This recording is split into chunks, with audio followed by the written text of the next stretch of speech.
There's a lot of people who talk about passive income, and we'll talk about passive income because I think that's the biggest scam on the planet. The idea of passive income in and of itself, where the most valuable currency, the most valuable thing that exists is I just knew. Even when I was going to school and they're sitting there going, "You're not going to get a good job if you don't get good grades," I was the one sitting there going, "You're a liar. Shut up." I just knew the teacher was lying.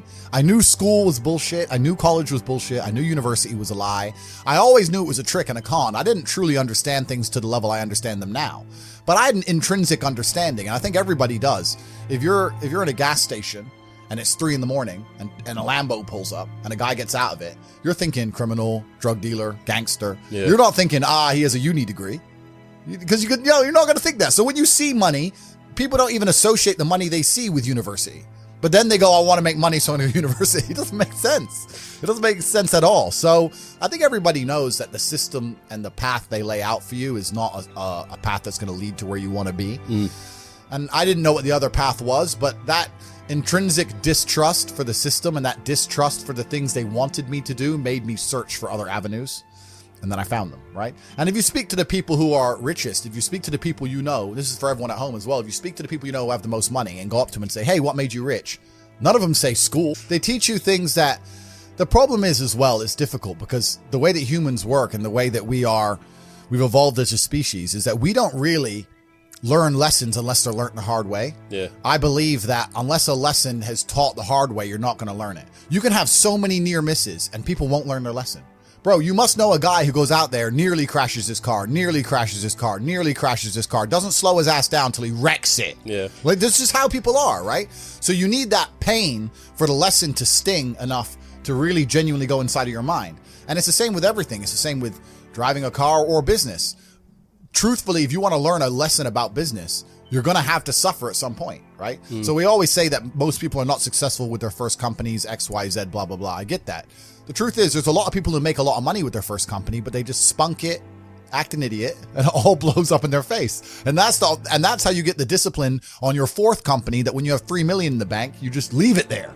You know, and don't be done with it. So you need to go through some pain. You need to experience some negative things. You need to have to a degree some trauma to really even learn any lessons. So yeah, business studies, you're right. The book, that's not going to teach you anything about business. You need to get out there on the streets. You need to make mistakes. You need to suffer. You need to have the tax man knocking at your door. You got to deal with all that stuff so that you make sure it doesn't happen again. I really think that humans are stupid enough to only learn the hard way. That's kind of how it works. Yeah. There's a lot of people who talk about passive income, and we'll talk about passive income because I think that's the biggest scam on the planet. The idea of passive income in and of itself is a lie. You're the first person on the podcast to say that. bro. Yeah, no, like everyone goes, "Oh, I want passive income." Well, of course you do. Everyone wants passive income, but tell me how you're going to get it, because having tenants is not passive income. Ask anybody who has tenants. It's fucking headache, right? Yeah.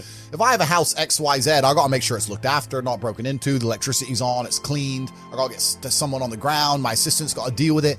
Now it's just got to be something to deal with. And once I got a bunch of money, what I really wanted more than anything was freedom. There's a bunch of these real high-level crypto guys, like the guys who invented Ethereum and all that, the autistic guys. They don't own anything. And I kind of get that. I'm at the point now where they have a backpack of their possessions, and if they want a house, they rent it. They want a Lambo, they rent it. If I need to go somewhere, rent. I don't own anything. I don't have any hassle. Nothing's in my name. No government can take anything from me. You get to a point of wealth where you kind of start thinking, do I want to have all this crap now I got to deal with? Really, you want peace of mind.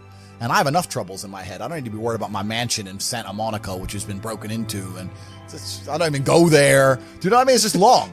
So that's that. And then also what I was saying earlier about property being a tool to the matrix. If you buy a $10 or $20 million property under a government, you can't piss that government off. You can't disagree with that government. You can't, if the tax authority of that government says you owe them money, you better fucking pay it, or you're gonna lose a house, right? Yeah. If they say you better take an injection in your arm for the good of society, you better take your vaccine. You better put your mask on. You can't even get a parking ticket, my G. Listen, if I'm in England right now, I don't own any assets in England, right? And I pull up in the DBS. Have you ever seen James Bond look for parking? Me neither. No, fuck no. He parks up and gets out. That's what I do. Park up, boom, get out. I don't look for parking. They put a ticket on the DBS. Let's say I decide not to pay that, right? What are they going to do? I don't have any assets in the UK. They're going to make a bunch of letters, send it to a bailiff. Bailiff's going to drive around the UK. I don't even live here. Boom, it's over, right? If I had a 20 million pound house, Eventually, it's going to go, the 60 pound becomes 120, 120 becomes 240. Yeah, bailiff comes, $2,000, $3,000, boom, boom, boom. Gets to the point where they're going to take my 20 million pound house off me. Maybe it takes 3 years, but they will, over a parking ticket. So by buying that property, you're now giving you're giving the government a way to hurt you. You're giving them a leverage over you. And I'm at the point of wealth now. I have enough hidden money where I don't want any government to have any leverage over me. I want a government to say, Andrew, we don't like you. And me say, get fucked. Trying to find people around you who you can truly actually trust is difficult. Yeah. It's difficult, man. I'm telling you, if you get 20 people, 20 full-grown men in a room, and they can trust each other completely and nobody's out to snake anyone, even if all 20 are working normal jobs, but they pool their spare income, you will be rich. You'll be fine. The problem is finding 20 people you can trust, right? 20 people with normal jobs, even with normal jobs, you could pool your spare income. You could buy cryptocurrencies, you could buy houses, you could do whatever you want to do, and you would find a way to escape the matrix. At least, maybe not to the insane levels, but you'd all be comfortable, right? By just pooling incomes. Problem is, one of them 20 is going to snake you. One of them 20, his woman's going to leave him, and he's going to get fucked over, and you're going to get fucked over by extension. Or one of them 20, his wife will be in her ear. You're always out with them boys. You can't be with them anymore. The woman gets involved, starts messing it all up. So it's hard. A lot of people don't understand that the entire world, the most valuable thing on the planet today is human capital. Even the people at the very, very top echelons of life, all they care about is controlling people. The people who are in charge of governments and stuff, all they care about is controlling people, making sure you do what they want you to do. I don't want to get too political and talk about Epstein's Island and all that crap, but once you get to a certain level of money, all they want is people. People are the most important thing. You can't have a business without people. You can't have a government without people. You don't have anything without people. So I don't see why you wouldn't have the people you're born with, who share blood with, and just do a handshake as men and say, okay, let's not fuck each other over and let's get rich. Because now you're doubling your manpower, right? You're doubling up. So I think that I was always close with my brother and he's always been close with me because we are a team, and you need to have a team. And if you have a team, you stand a better chance. It's player versus player out here, man. It's on the street. It's not easy. For every dollar you make, for every pound you take, you took it from someone else. You don't make money, you take money. People don't understand the way that money works. You're not the Federal Reserve. You can't create money from thin air. Every single pound in your bank is money you took from someone else. And when I say take, I don't mean it in a negative way. You might have convinced them to give it to you. You might have a coffee shop. I'll give you a nice coffee. You'll give me some money. Cool. But you still took his money, right? So if you're out here trying to take stuff from other people, don't you want to have a team? You want to do it by yourself? You want to be Rambo? Because if you get two of you doing it. You get two of you. That's right. So the whole idea of this lone soldier, this Rambo, I'll do it all by myself, that's all dead, bro. You need to have a team. It's player versus player. And for the same reason, if you were out here on the street and you want to defend yourself, you want your boys around you. It's the same thing with trying to get rich. Problem is trying to find guys on your level. That's the hard part, right? Well, women don't need money. This is the thing. I mean, there are women out there who say they need to get the bag and all this crap. I think it's a very masculine mindset for a female to have.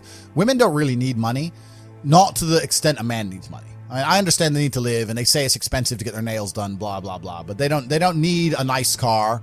They don't need a nice place to even live. They don't need to pay for bottle bills or table spends or none of these things. They don't need any of that if they're attractive. So being attractive in and of itself is a currency. I don't know if this idea of ugly even then is warped, because let's say a girl, right, goes to the gym every day. Her body is banging. Her hair is long and it's nice and it's maintained. Her nails are done. She's got a nice manicure. She's got sunglasses on. She's dressed up nice. She's got a little dress on. She's got heels on. She's walking down the street. It's hard to be ugly. Do you know what I mean? Like, you might only be a 6, but you're all right. Like, dudes still want you. Still bangable. Do you know what I'm saying? It's very hard as a chick to become unbangable if you're trying your best. Unless you fully give up. Unless you give up. So I think the path because we have to not conflate and confuse issues here. What we're actually talking about is status. We're not talking about money. We're talking about status. Men want money because we want to be high status males. Females want to be high status females. They don't need money to do that. They can do that purely through their aesthetics. So if I was a woman, thank God I'm not, because I think that'd be a terrible existence. But if I was a woman, I would understand, okay, I want to be the highest status female I can. I need to look good. I need to look gorgeous and get a banging Instagram profile. I'm a high status now. Now billionaires want to talk to me. For a billionaire to want to talk to us, we need money. I still very much understood. Any business I'm going to launch from now on out, I need to find a way to get attention. Not in a negative way, not in an attention-seeking way, but that's what advertising is. You need to get yourself out there. Yeah, how do I get attention in the world today, which is difficult? And then once I get that attention, how do I monetize it? Yeah. Because that's the world we now live in. Rihanna, when she launches a makeup brand, no one buys it because of the makeup. They buy it because it's Rihanna. She has attention. She can monetize it any way she chooses. Rihanna can launch a fucking clothing brand, makeup, sofas. Who cares? It's Rihanna. Yeah. She's going to sell, right? So that proves that we now live in an economy. We live in a world where the most valuable currency, the most valuable thing that exists is attention. It's extremely difficult to get because people's attention spans are lower than ever. If you have come this far, let me congratulate you, because it means you are on the right path. Welcome. Welcome to Impactify X, the community of insatiable warriors that will lead the future. Follow me on this path, and I will show you the keys to success. Together we are unstoppable. But remember, the only person you are destined to become is the person you decide to be. So if you like this video, subscribe to the channel, like, share, and don't forget to activate the notification bell to be updated. Comment if you want to contribute something with your brothers of Impactify, and see you in the next video. Keep pushing forward.